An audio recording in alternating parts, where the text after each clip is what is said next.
I think we should go and I really like the idea about the nursing homes, going to the nursing home because like they survived a lot of stuff. Or finding that dude that like grew up in freaking Siberia, or finding that dude that like grew up in Poland or someplace like that where it like was horrible, and like they will know a lot of tricks. Like, yes, like this will not work. You will die if you do this. No, we do have to bring the buffalo into the living room or whatever it is. Whatever the top secret info is to help you not die in third world conditions during times of unrest.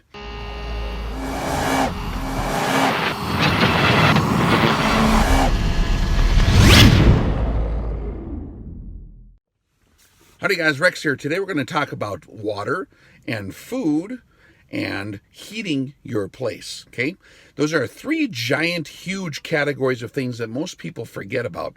A lot of people measure their readiness status for the apocalypse based upon how high they've stacked their 30 round mags in their gun cabinet, okay? How many ARs they have, what kind of scope they got, what kind of laser beams and all that stuff. That's good if your plan is to just be evil and take everyone else's stuff, which is a lot of people's plan. However, those people tend to fall into their own traps. So that'll be funny one day to watch. But you can look at how serious someone is to really survive based on how high they have the food stacked in their pantry. And a lot of people assume other people are just going to like be gracious when it comes down to the wire. And some people might be gracious, but they're going to do it to their own demise in a lot of cases. Okay, so everyone needs to be like responsible for their own house insofar as much as possible. If you got like folks or elderly parents who don't have their, like, you know, if they can't do it, that's a whole different deal. Then you bring them in and take care of people that you love, of course. But like, let's talk about water first. If you don't have water, you will die. Guaranteed, 100% chance. Killed to death by lack of water. Is killed to death. K2D is what they call that. It's a medical term, killed to death. That means you're all the way dead. Okay? So like, do not assume you're going to be able to safely approach the river like 3 blocks away. Oh, I live by the river. It's only 3 blocks away. Everyone else is going to be going to the river, and everyone else is going to be trying to take what everyone else has. Plus, there's all the bad guys. I know from hunting that like a lot of times animals go down to the water, and that's where you pop them, right? Just like on My Cousin Vinny, remember that part where that a New York chick is talking about, imagine you a deer. You run it along, you spot a little brook, you put your deer lips down to the cool, clear water, bam! A bullet rips off your face, or whatever, right? If you remember My Cousin Vinny, funny show. That's true, and you do not want that to happen to you because you were prancing along and spot a little brook and put your little deer lips down to the cool, clear water. That shouldn't be your primary plan. You need to have like water where your house is, wherever your main location is that you're going to hold up, okay? So hopefully if you're not adjacent to being adjacent to a river would be great, right? That's a great spot to be, although it attracts people sometimes if you're in a highly populated area where that's kind of the only spot with the water. So you need to be mindful of that, of course. And of course, population is never a good deal to have along with you. But try to have the lowest population density as possible, right? But being adjacent to water is one source. I've been told by multiple guys and people that I really, really trust that know what they're talking about. We'll just put it like that. And they tell me, dude, you need at least 3 separate, completely different sources of water. Like you cannot just have one. You got to have PACE planning. I mean, PACE is like 4 things, right? Primary, alternate, contingency, and emergency, right? And so like you need to have a well, okay? And if your property doesn't have a well, I would rather spend 20 grand to have someone drill in a well than to get a big murder, death, kill pickup truck with black, shiny stuff on it and, you know, pokes on the wheels like Ben-Hur. I need to watch Ben-Hur. I've been talking about that a lot lately. Okay. So a lot of people spend a lot of money on other stuff, but like a well is a huge, great investment. And sometimes it can cost a lot more than that. But sometimes you'd be surprised. Like it depends on what kind of rock you got there. You know, sometimes it's only like, 30 feet deep if you live in an area with a high water table. And if you live in an area with alluvial soil, it's not that hard to get to it. You can actually make your own well drilling equipment and do that. And a lot of states permit you to actually drill your own well if you know how to do it. I got friends who do that stuff. Another thing is like if you got rock, well, then you got to deal with that. So have someone drill a well. Have extra parts on hand. Do not assume that well will always work. When you overpump a well, they have what they call a cone of depression, which is an area around the well that actually gets exhausted and it can kill the well.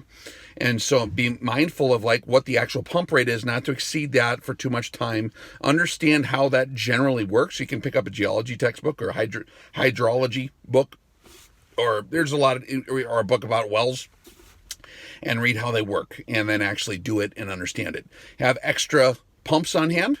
A lot of people are most people are nowadays run electric submersible pumps, ESPs.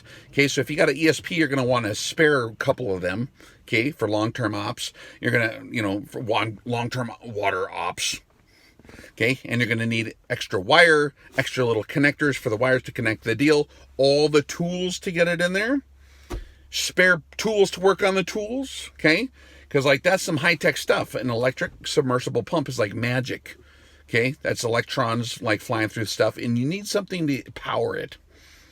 Do not rely on your generator. That's not going to be a long-term option. You're going to run out of fuel, okay? And it's loud as hell, and everyone's going to know you're pumping water and watching Oprah on your VCR that you had stored next to your gun cabinet.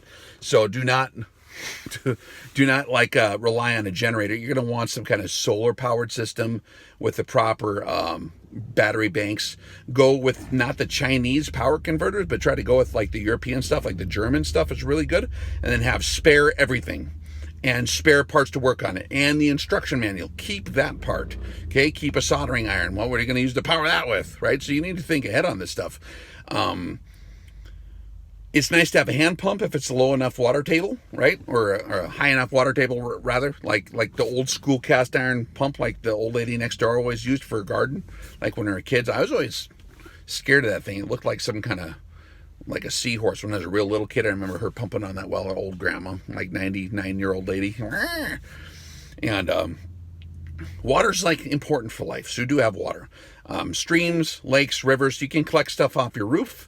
Do it now, though. Like, you don't wait until you start seeing flashes towards where the main cities are, and like all the cars turn off to like go down to Menards and fight your way to the water spout section and fight your way to where they have the barrels, and you're like using like hand-to-hand techniques to like get all your like gutter equipment, and you're like trying to hang gutters and like shoot at the same time. That's not a good plan. Like, do that kind of stuff now, right? Or you will die. So for example, a cistern, like the old houses have cisterns a lot of times. Like if you got a cistern, man, that's awesome. Like hook that up to your gutters and, make sure those are full, make sure everything's operational. That's a huge deal. Have multiple ways to get it out of there. Gravity fed is good. Pump is good. Whatever way you get it out of the cistern. Sometimes if you have a basement, it might be a gravity fed kind of situation to a point, right? Or you can just use a bucket on a string, but you need to make sure you have your bucket and your rope ready in case you're going to have a pole that you turn. Build that stuff now. It's way easier to build now when you can just drive down to Ace Hardware and buy the appropriate parts without having to like karate chop people in the face. Is that something they do in karate? In the face? The chop? I don't know. I never took karate.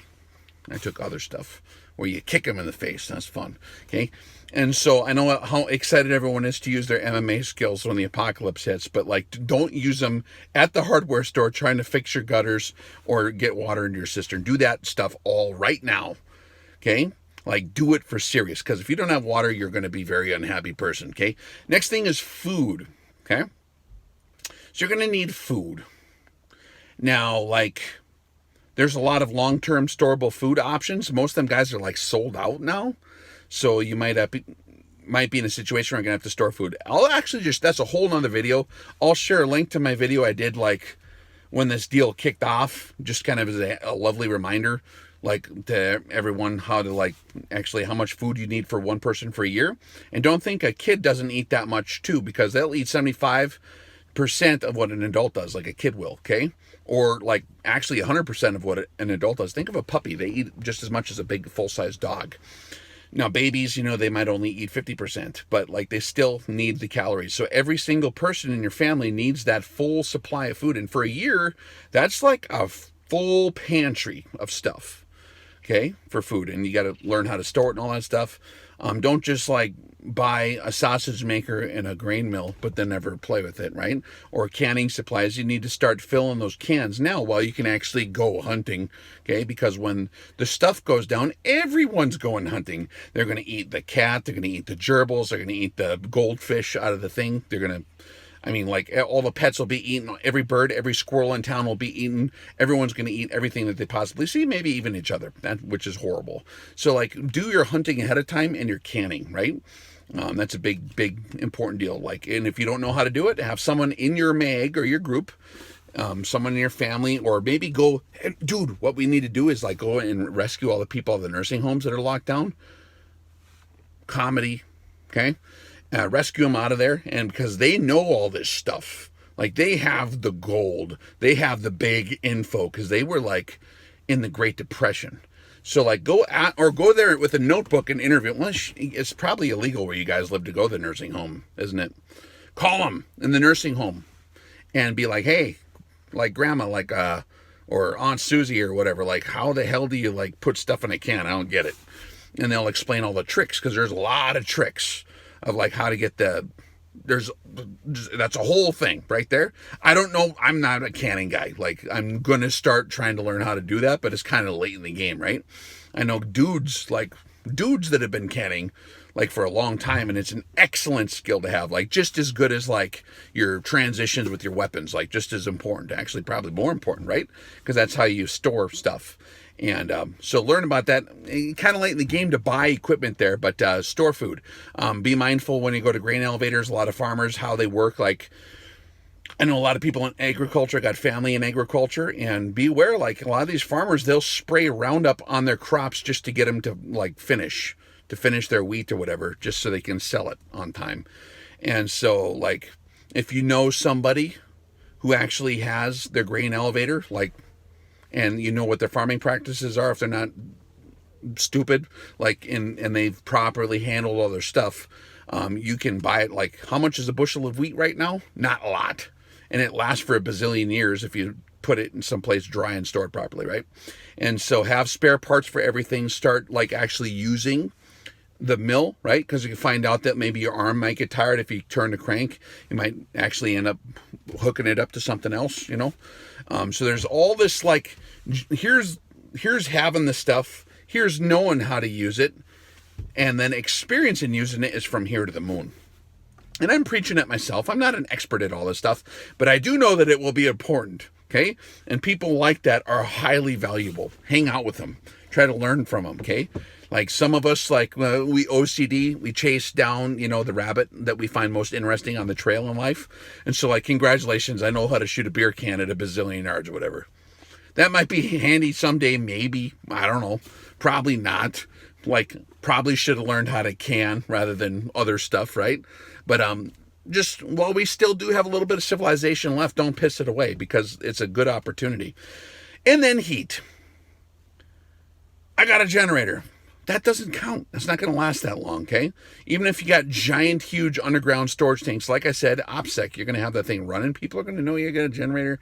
They're going to see that, and they're not, you know, you need other ways to, and again, just in terms of pace, you need alternate contingency and emergency ways of heating your stuff, okay?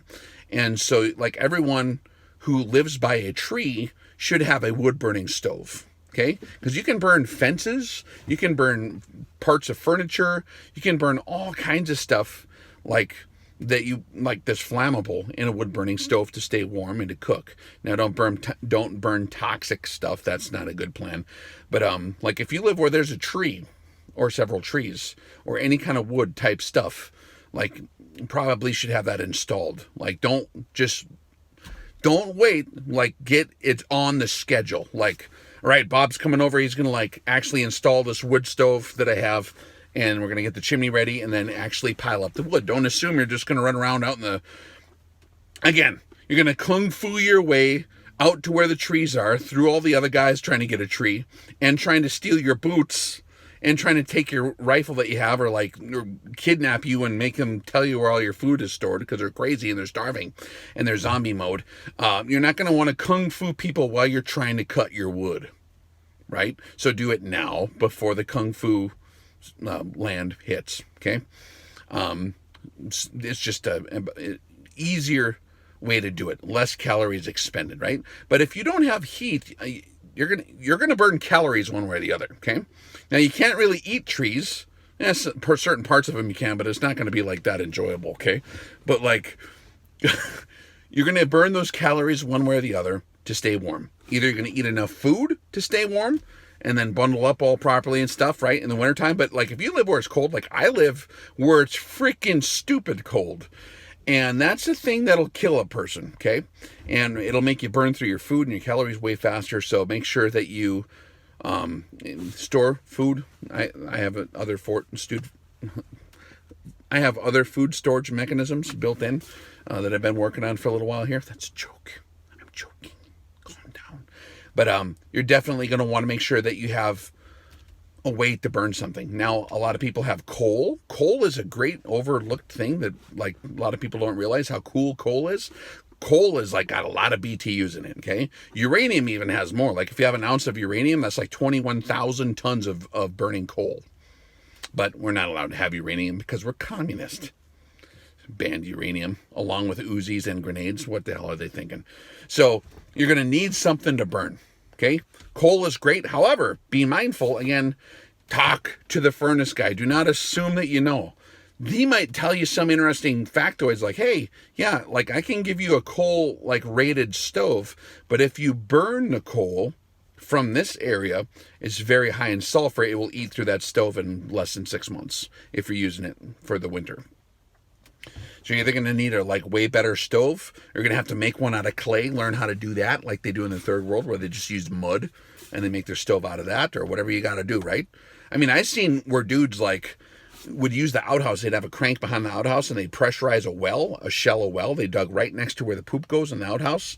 And natural gas rotting, they had little 1/4-inch lines going down under the ground into their mud house and then coming up into where they actually use it for cooking.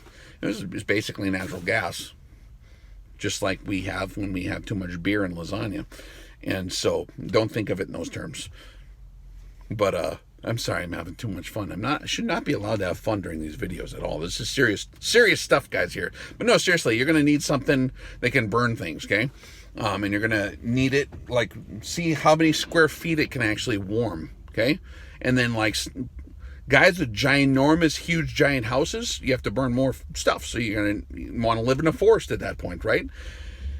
And what kind of chainsaw, like, do you only have a chainsaw? Like, think about these things ahead of time, right? Like, because if you only have a chainsaw that runs on gasoline and you have no gasoline, then you can't cut wood. So have other ways of cutting the wood, right? Long-term sustainable type ideas. So these are just things to talk about and think about. I'm not an expert on any of them at all. Being aware that they exist is the first step. Then you have to put one foot in front of the other and actually... Then you have to acquire the things, you have to know about them, and then you have to do them, okay? And the best way to do all, or the best way to know, to truly know something is actually, like, learn it by doing it. And so, I think we should go and, I really like the idea about the nursing homes, going to the nursing home, because, like, they survived a lot of stuff. Or finding that dude that, like, grew up in freaking Siberia, or finding that dude that like grew up in Poland or someplace like that where it like was horrible, and like they will know a lot of tricks. Like, yes, like this will not work. You will die if you do this.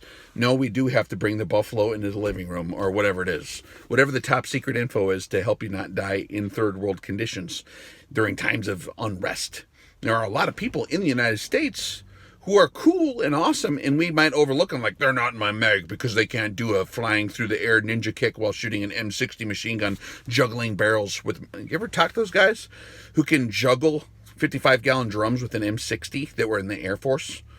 On a top secret Air Force unit that did something with juggling barrels with M60 machine guns? That was one of my favorites. One of my all-time favorites. Tell me more. I mean, I'm sure you could do it. I've shot stuff that was a can and it flew in the air. What were we talking about? Oh, yeah. Prepare. Okay. Have water. At least 3 sources. Okay. Have it done ahead of time so you're not ninja kicking people to get your parts from the store in the apocalypse for water stuff. Not going to be like drilling a well and shooting at the same time. Okay. That's not a good plan. make sure you have enough food. Actually inventory and assess your food pile. Like, I will leave a link below for the video I talked about on food. And then you're going to also need to make sure you have a way to not freeze to death if your place is where it freezes. And likewise, where it's really hot too, maybe start conditioning yourself. Like, start cranking the air conditioner lower and lower when it's hot out and getting your body ready for it. Because like, if it's all of a sudden like 72 degrees and then it's 120, it's going to suck. And all that stuff you could have learned how to do when you incrementally started introducing yourself to it, you missed out on the opportunity.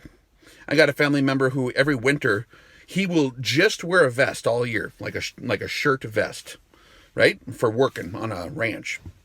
And he'll wear that thing until it's cold. I'm not talking like rest of the country cold. I'm talking like freaking cold out, like freezing for sure, right? But like 20s, and then okay, then I'll put on like a jacket vest, you know, over the top of that, and then he'll wear like a long sleeve shirt.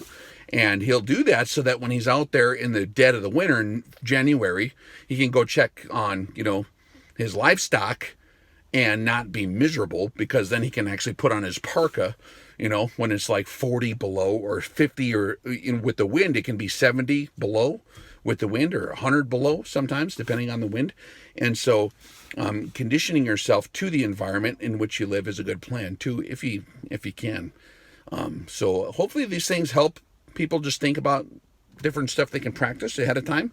Maybe take the house and like turn off the power for like a weekend and see, like, what do you do? Like, do you have enough candles? Do you have stands for the candles? Like, what's a better way to get more light out of a candle, right? You can find out a lot of stuff just by playing with it now.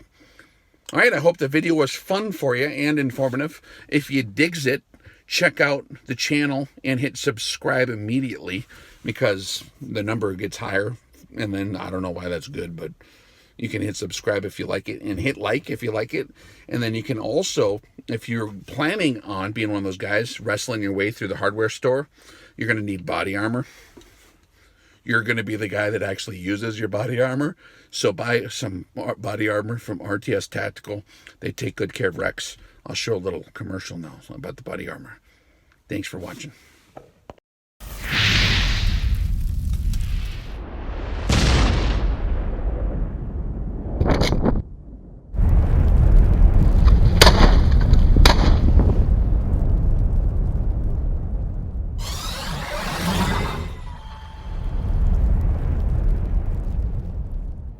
Howdy guys, Rex here. If you liked the video, please check out the links below. Check out RTS Tactical. If you're looking for something that is not in stock anywhere else and you want a good deal on it, I get a lot of stuff from them guys, like bump helmets. I get ballistic armor. Like, they got all different types of body armor. They got a lot of new ideas and new tech coming out. They're getting into boots. They got all kinds of other tactical gear, and they actually get it to me on time, which is something I appreciate.